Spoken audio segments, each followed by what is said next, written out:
DD Rajasthan के सभी दर्शकों को मेरा प्यार भरा नमस्कार। आप देख रहे हैं स्पेशल प्रोग्राम और मैं हूं आपकी होस्ट छवि सहाय। पिछले 1.5 सालों में हमने देखा कि एक बीमारी अपना कितना भयंकर रूप ले सकती है।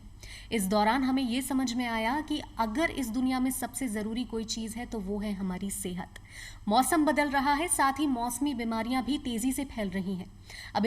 अब इन बीमारियों के क्या लक्षण हैं और इनसे किस तरीके से बचा जा सकता है, आज के शो में हम लोग इसी बारे में बात करने वाले हैं। और इस विषय पे बात करने के लिए हमारे साथ में जुड़े हुए हैं doctor Ravi Prakash Sharma, additional director medical and health. Welcome to the show sir. नमस्कार। नमस्कार। सबसे पहला प्रश्न मैं आपसे यही करना चाहूँगी कि इस समय कौन सी मौसमी बीमारियाँ फैल रही हैं सबसे ज़्यादा? देखिए, वर्षा ऋतु के बाद में जो है मच्छर के जो है संख्या बढ़ जाती है और मच्छरों की वजह से जो मुख्य बीमारियां जो राजस्थान में है वो है मलेरिया है, डेंगू है, चिकनगुनिया है। मच्छर के साथ साथ कुछ झाड़ियों वगैरह में स्क्रब जो है वो पाया जाता है, माइट जिसको हम पिस्सू बोलते हैं, उससे भी जो है स्क्रब टाइफस नाम की बीमारी हो जाती है। इसके अलावा वर्षा ऋतु के बाद में चूँकि पानी थोड़ा सा दूषित होने की संभावना हो जाती है या खान पीन में हम बदलाव कर लेते हैं, दूषित इस तरह खान पीन है, तो पीलिया वगैरह की भी जो है संभावना हो जाती है। तो ये मुख्य जो है मौसमी बीमारियां हैं जो वर्षा ऋतु के बाद में इनकी प्रकोप बढ़ जाते हैं। इसके अलावा उल्टी दस्त भी हो सकते हैं, अगर मैं खान पीन में ध्यान नहीं रखता हूँ तो उल्टी दस्त भी होने की संभावना रहती है। जी। और इन बीमारियों से किस तरीके से बचा जा सकता है? मतलब precaution is better than cure कहा जाता है, तो प्रिकॉशंस क्या किए जा सकते हैं ताकि ये बीमारी ना हो? देखिए, मच्छर जो है वो 3 तरह की बीमारियां फैला रहा है। वो मलेरिया भी फैला सकता है, डेंगू भी फैला सकता है, चिकनगुनिया भी फैला सकता है, और एक नई बीमारी जो है अभी वर्तमान में अन्य जो प्रदेशों में है, जीका वायरस की भी है। तो ये मुख्य जो है मच्छर से जनित जो है रोग हैं। और मच्छर को अगर हम अपने घर में पनपने देते हैं तो निश्चित रूप से इन बीमारियों का प्रकोप होने की संभावना बढ़ जाती है। तो हमें ये करना होगा कि एक तो हमारे आसपास जो है साफ़ सफाई रखें, हमारी जो घर के बाहर जो नालियाँ हैं उनकी नियमित रूप से सफाई होती रहे। इसके अलावा जो घरों में जो है जहाँ मच्छर अंडे देने की संभावना हो जाती है, विशेष तौर पे जो गमले हैं, गमले के नीचे हम एक प्लेट लगाते हैं ताकि वो पानी इकट्ठा हो, उसमें रहे, इधर उधर नहीं फैले। उसमें मच्छर जो है अपने अंडे देता है। हमारे घर में जो फ्रीज पाया जाता है, फ्रीज में जिसमें हम सामान रखते हैं, उसके पीछे भी एक ट्रे होती है जहाँ पानी इकट्ठा हो जाता है, वहाँ पे भी जो है मच्छर अपने अंडे देता है। इसके अलावा जो हमारे घर की छतों पे जो टंकियाँ लगी रहती है जिसमें पानी का स्टोरेज का काम करते हैं, उस पर ढक्कन टूट जाते हैं, ढक्कन नहीं होते हैं, उनमें भी जो है मच्छर जो है अंडे देता है। हम पक्षियों के लिए जो है परिंदे जो है लगाते हैं, उसमें भी जो है होता है। हम घर के बाहर जो है टंकियाँ रख देते हैं ताकि जानवरों को पानी पिलाने के लिए। तो ये मुख्य जो है संभावना है जहाँ मच्छर अपने अंडे देता है। तो हमें इन जगहों को नियमित रूप से साफ़ करने की आवश्यकता है। इनको सप्ताह में 1 दिन जो है खाली करके सुखाएं और उनको जो है बोरी के टाट से, ईंट के टुकड़े से रगड़ेंगे तो निश्चित रूप से जो है मच्छर वहाँ अगर अंडे भी देता है तो वो एक तो सफाई होती रहेगी, साथ में जो है अंडे चिपकेंगे नहीं, तो अगर दोबारा हम उसको काम में लेंगे तो मच्छर पनपने की संभावना खत्म हो जाएगी। जी। तो ये कुछ आपने ऐसी जगह गिनाई जहाँ पे पानी इकट्ठा होने के चांसेस हैं। बेसिकली यही जगह जहाँ पे भी पानी इकट्ठा होता हो आपके घर में, उस जगह को आप साफ रखें, यही हमारा मेन पॉइंट है। बिल्कुल। विभाग का और माननीय मुख्यमंत्री महोदय का यही है कि हर रविवार जो है मलेरिया डेंगू पे वार किया जाए। यानी कि प्रत्येक व्यक्ति जो नागरिक है हमारे राज्य का, वो रविवार के दिन, चूँकि अवकाश रहता है सभी लोगों का, तो रविवार के दिन अपने घरों में जो है एक बार इन सब चीज़ों को देख ले, अपने फ्रीज की पीछे की ट्रे देख ले, अपने गमले जो हैं उनके प्लेट्स को देख ले, फ्लावर पॉट जो है हम टेबल पे रख लेते हैं जिस पे बम्बू डालते हैं फ्लावर्स, उसमें पानी इकट्ठा रहता है। तो ये सारी चीज़ें अपनी टंकियों के ढक्कन वगैरह चेक कर लें, उन सबको जो है एक बार देख लें। अगर कहीं लार्वा मिलता है तो उसमें जो है जो दवाई डाली जाती है, विभाग के द्वारा जो है निरंतर रूप से टीम आके दवाई डालती है। यदि दवाई नहीं भी उपलब्ध होती है तो मैं अपनी घर में जो तेल जो हम लोग बालों में काम में लेते हैं, वो बालों में लगाने वाला तेल भी उसमें जो है फैला देते हैं टंकियों वगैरह में, इनमें तो एक परत फिर सी जो है उस पर फैल जाती है। तो उसकी वजह से उस लार्वा को जो है ऑक्सीजन मिलने की संभावना खत्म हो जाएगी और वो मृत हो जाएगा। तो मैं आपसे एक सवाल इसी बारे में पूछना चाहूँगी कि कितनी जल्दी वो सफाई होनी चाहिए? जैसे कि मान लीजिए अगर किसी के शॉपकीपर हैं, कोई दुकान है उनके पास में, और उनके पास में एक्वेरियम है, तो उसकी सफाई कितनी फ्रीक्वेंटली होनी चाहिए, या बाकी जो पानी जहाँ पे इकट्ठा हो जाता है उसकी सफाई कितनी लेकिन ज़्यादा नियमित रूप से इनकी सफाई होती रहनी चाहिए। 7 दिन में हम ये कहते हैं कि 7 दिन में जो है तुरंत इसकी सफाई होनी चाहिए। जितने भी जो स्थान हमने बात करी है, चाहे वो फ्रीज हो, की ट्रे हो, या गमले हो, या परिंदे हो, या टंकियाँ हो, उनकी निरंतर रूप से साफ हर वीक में एक बार सफाई होना आवश्यक है। जी, सप्ताह में एक बार उनका तो होनी ही चाहिए। जी, ओके। तो ये बात हो गई कि हम इनसे किस तरीके से बच सकते हैं। लेकिन अगर देखा जाए तो जो बच्चे होते हैं उनमें इम्यूनिटी कम होती है, उनको जल्दी से बीमारियां हो जाती है, बाहर खेलने जाते, गर्भवती महिलाएं हैं, इनको किस तरीके से प्रिकॉशंस लेने चाहिए, किस तरीके से ध्यान रखना चाहिए? देखिए, अगर बच्चे छोटे हैं, गर्भवती महिलाएं, तो एक तो नियमित रूप से उनके जो टीके जो लगने चाहिए वो अपने समय पे अपने टीके ज़रूर लगाएं। दूसरा, उनको खान पीन में जो है विशेष सावधानी की आवश्यकता है कि वो जो पौष्टिक आहार है वो उनको मिलते रहना चाहिए। दूसरा, जो कि मच्छर वर्षा के बाद मच्छरों की संभावना बढ़ जाती है, तो छोटे बच्चों को जो है पूरी बाह के कपड़े हमें पहनाने चाहिए। बड़ों को भी पहनने चाहिए, पर छोटे बच्चे जो कि बाहर खेलते रहते हैं तो उनके पूरी बाहों के कपड़े उनको पहना के रखें। कुछ क्रीम वगैरह जो है मच्छर रोधी क्रीम वगैरह उनको अगर लगा के रखें तो संभावना उनकी ख़त्म हो जाएगी। इसके साथ साथ जो है पानी या जो दूषित खाद्य पदार्थ हैं उन पर भी विशेष सावधानी देने की आवश्यकता है कि पानी हमारा जो है साफ़ और छान के पिए, ताकि उल्टी दस्त या पेट की बीमारियां जो है वो नहीं हों। जी, ऐसा देखा गया है कि जब से कोरोना काल आया है, ज़रा सी भी कोई बीमारी अगर किसी को होती है तो वो अस्पताल जाने से घबराते हैं, कतराते हैं। इस बारे में आप क्या कहना चाहेंगे? देखिए, किसी भी व्यक्ति को घबराने की आवश्यकता नहीं है। आज की तारीख में अगर वो व्यक्ति स्वयं जा सकता है तो बहुत अच्छी बात है, नहीं तो हमारा जो है 108 104 हेल्पलाइन नंबर है, उससे संपर्क कर सकता है। इसके अलावा विभाग ने जो है मोबाइल के माध्यम से भी वो जो हमारा संजीवनी है उपकरण, इसका माध्यम से भी वो जो है परामर्श ले सकता है। घर बैठे भी जो है मोबाइल के माध्यम से चिकित्सक से सलाह ले सकता है। जी, आपने जो संजीवनी की अभी बात बताई उसके बारे में थोड़ा विस्तार से बताइए। हमारा ई संजीवनी एक एप्लीकेशन है जो विभाग के माध्यम से है, तो उसमें एक बार व्यक्ति अपने मोबाइल पर उसको डाउनलोड कर ले और उसमें जो है अपना जो भी बीमारी है, जिस भी डॉक्टर साहब से कंसल्ट करना था उस पर लिस्ट आ जाती है और वो वहाँ से डॉक्टर साहब से टाइम स्लॉट उसका बुक हो जाएगा। उस वक्त डॉक्टर साहब से वो बात करके सलाह ले सकता है। मतलब फ़ोन पर ही फ़ोन पर भी जो है सलाह ली जा सकती है। तो देखा आपने कि अगर आपको परेशानी हो रही है, अगर आप बाहर नहीं जा सकते हैं, आपको डर लग रहा है अस्पताल जाने से, तो घबराने वाली कोई बात नहीं है। आपके फ़ोन के थ्रू भी आप डॉक्टर से कंसल्ट कर सकते हैं। सर, मैं ये आपसे जानना चाहूँगी कि ये तो बात हो गई कि हम बीमारी से किस तरीके से बच सकते हैं, लेकिन अगर हम स्वस्थ हैं तो और स्वस्थ होने के लिए क्या किया जा सकता है? इम्यूनिटी बढ़ाने के लिए क्या किया जा सकता है? इम्यूनिटी की अगर बात हुई है तो मैंने देखा कि हम सभी ने देखा कि कोरोना काल में बहुत ज़्यादा लोग काढ़े पीने लगे, उसका भी कई नुकसान हो गए। बहुत ज़्यादा भी कुछ कर लेना गलत होता है, लेकिन ऐसा क्या किया जाना चाहिए कि हम लोग इम्यूनिटी को बरकरार रखें? देखिए, इम्यूनिटी के लिए जो है जो मुख्य जो बातें हैं, एक तो मुझे तनाव नहीं रखना है, मुझे ये डरने की आवश्यकता नहीं है कि मैं अगर बीमार हो जाऊंगा तो मुझे उपचार नहीं मिलेगा।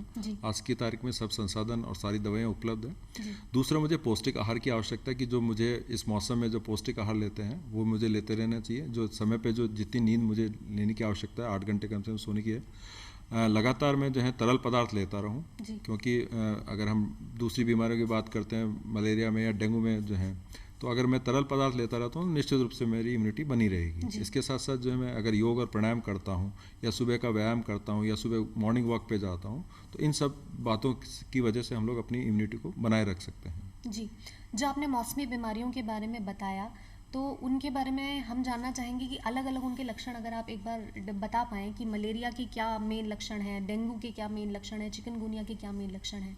देखिए, मच्छर जनित जो बीमारियां हैं वो मलेरिया भी है, डेंगू भी है, चिकनगुनिया भी है।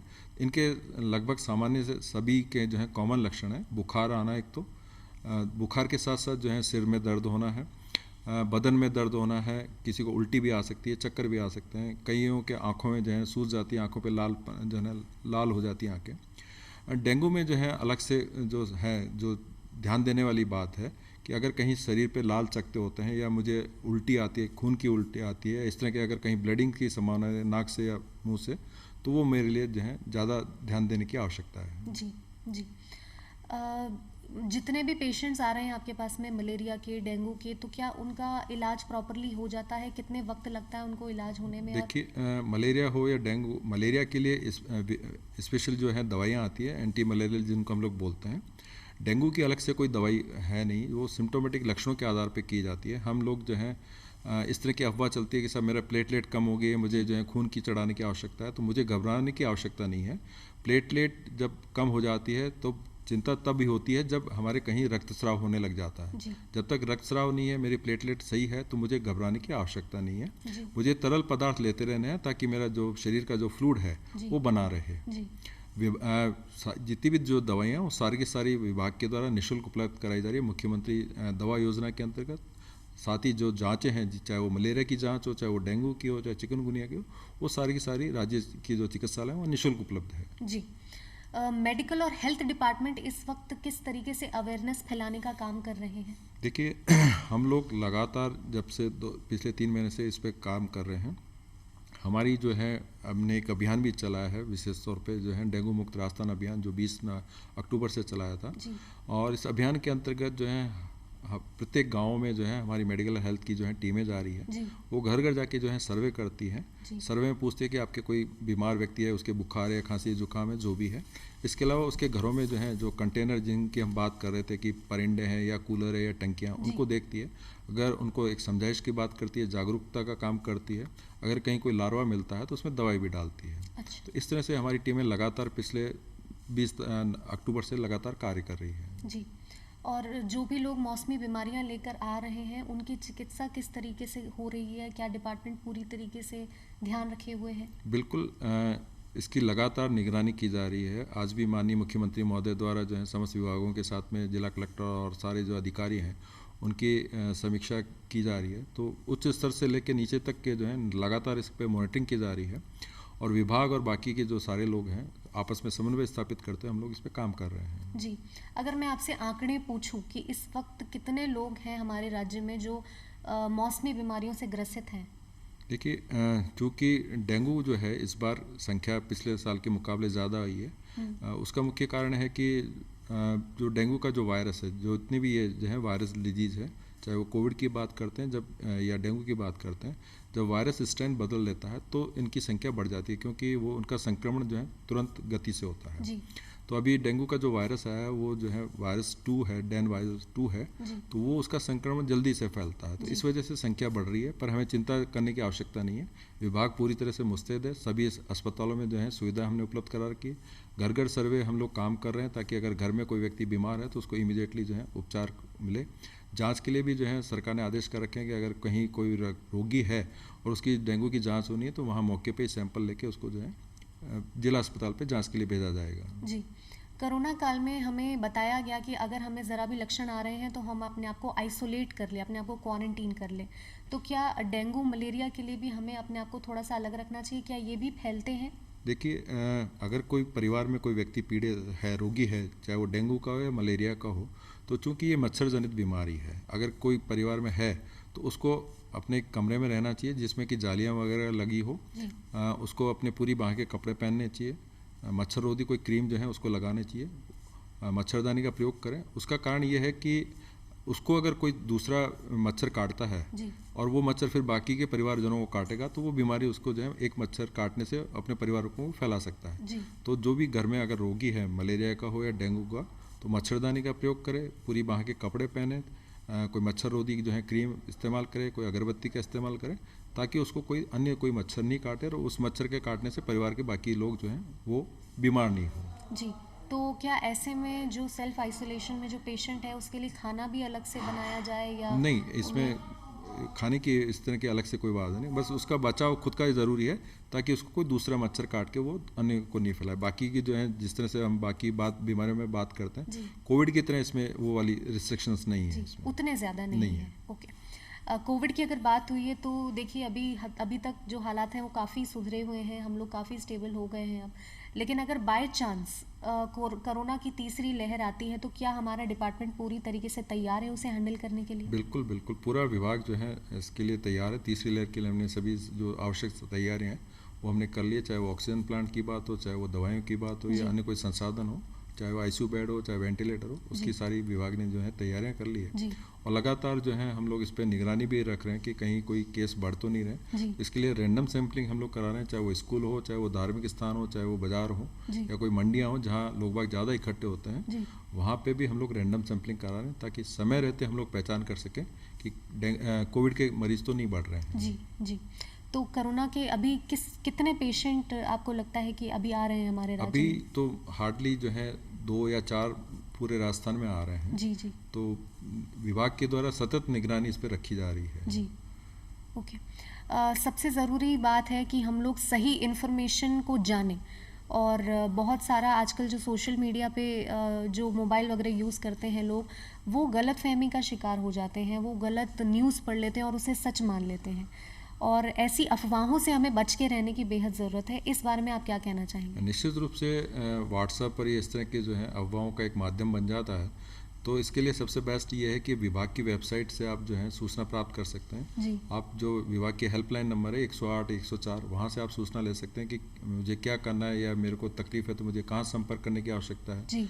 तो इन माध्यमों से जो है हम जो है सहायता ले सकते हैं। अफवाहों पे हमें किसी प्रकार के ध्यान देने की आवश्यकता नहीं है। जी, आपने जो वेबसाइट बताई, क्या उसमें हर बीमारी के बारे में डिटेल में बताया गया है या किस तरीके से? हमारी जो हेल्पलाइन है 108 104 नंबर, वो कोई भी व्यक्ति उससे जो है संपर्क करके अपनी बात कह सकता है, अपनी बात रख सकता है। कोई जानकारी प्राप्त करना चाहता है तो वो प्राप्त कर सकता है। जी, ओके। हमारे दर्शकों को आप क्या मैसेज देना चाहेंगे? मैं आपके माध्यम से दर्शकों से यही निवेदन करना चाहूँगा कि जो कि मच्छर जनित बीमारियां इसका जो है उसके लिए ध्यान में रखने की आवश्यक है कि मैं हर रविवार जो है मलेरिया डेंगू पे वार जो अभियान जो माननीय मुख्यमंत्री महोदय द्वारा चलाया गया है कि सप्ताह में एक दिन अपने परिवार को दें और उस परिवार के साथ में मिलके जो है अपने घर में जितने भी परिंदे हैं, चाहे टंकियाँ हों, कूलर हो, इनको खाली करके सुखा लें। अगर कहीं के ढक्कन टूटे पड़े हैं तो उनके ढक्कन सही करा लें। उसमें अगर विभाग के द्वारा कोई दवाई डालने आता है तो वो दवाई अवश्य डलवाएँ। उनको सुखा लें एक बार। इस तरह से अगर सावधानी करेंगे, आसपास सफाई रखेंगे, पानी इकट्ठा नहीं होने देंगे, और अगर कहीं ज़रूरत पड़ती है, दवाई की विलम्ब हो रहा है, तो आप अपने स्तर से उसमें जो है तेल जो है वो डाल लें। तो इस तरह से हम अपने आप को बचा सकते हैं। जी, आपने पानी की बात करी, जहाँ पे पानी इकट्ठा हो जाता है वहाँ से हमको सफाई करनी चाहिए, लेकिन कई बार दीवारों पे सीलन भी आ जाती है, उस वजह से भी मच्छर ज़रूर पनपते होंगे, तो उस सिचुएशन को कैसे डील किया जाए? मच्छर जो है ऐसे दीवारों पे सीलन पे नहीं पनपते हैं, उसको पानी चाहिए होता है। जी जी। जो साफ़ पानी की हम लोग बात करते हैं, जब हम घरों में रहते हैं तो घरों में साफ़ पानी की संभावना ज़्यादा रहती है, तो वहाँ डेंगू का वायरस जो है पनपता है। अगर जो गंदा पानी होता है, जैसे नाली वगैरह आती है या अगर रुकी रहती है, तो वहाँ मलेरिया का जो है मच्छर जो है वो पनपता है। तो दोनों जगह ही मुझे सफाई करने की आवश्यकता है ताकि घर में जो है किसी प्रकार का मच्छर जो है पैदा नहीं हो। जी, कई बार हम देखते हैं, जैसे कोरोना में भी हमने देखा कि कुछ लोगों को तो नॉर्मल हुआ और कुछ लोगों को बहुत ज़्यादा बढ़ गया। तो ऐसे ही हर बीमारी में देखा जाता है कि कईयों को मलेरिया हल्के में निकल जाता है, कईयों को बहुत ज़्यादा बढ़ जाता है, डेंगू हल्के में निकल जाता है, कुछ को बहुत ज़्यादा बढ़ जाता है। तो आपको क्या लगता है कि ये ऐसा डिफरेंस क्यों है? देखिए, चूँकि आपकी एक इम्यूनिटी जो है वो बहुत इसमें इम्पोर्टेंट रोल करती है। अगर आपकी इम्यूनिटी कम रहती है तो निश्चित रूप से अगर कोई भी बीमारी आपके आती है तो आप जो है ज़्यादा बीमार पड़ सकते हैं, आपके लक्षण जो है गंभीर हो सकते हैं। जी। तो इस वजह से जो है एक व्यक्ति को जो है बीमारी आकर चली जाती है, एक व्यक्ति को जो है ज़्यादा बीमारी हो जाती है और उसको अस्पताल में भर्ती होने की आवश्यकता हो जाती है। तो कुल मिला के ये है कि मुझे अपनी जो इम्यूनिटी सिस्टम है, अपनी जो अंदरूनी जो शक्ति है, उसको मेरे को मेंटेन करने की आवश्यकता है। और वो 3 जो कारण है, एक तो मैं पौष्टिक आहार लेता रहूँ, किसी प्रकार का जो है तनाव नहीं रखूँ, और जो योग प्राणायाम और जो है घूमने की एक्सरसाइज है वो मैं नियमित रूप से कर सकता हूँ, तो मेरी इम्यूनिटी जो है अपने आप बूस्टअप होती रहेगी। जी, हर प्रोग्राम में ये बात ज़रूर होती है कि तनाव ना लिया जाए, लेकिन हम चाहे ना चाहे तनाव तो हो ही जाता है। अभी तनाव ना लिया जाए, इसके लिए क्या कोई स्पेशल एक्सरसाइजेस हैं या कुछ तरीके हैं जिस तरीके से तनाव वाकई हम ना ले सकें?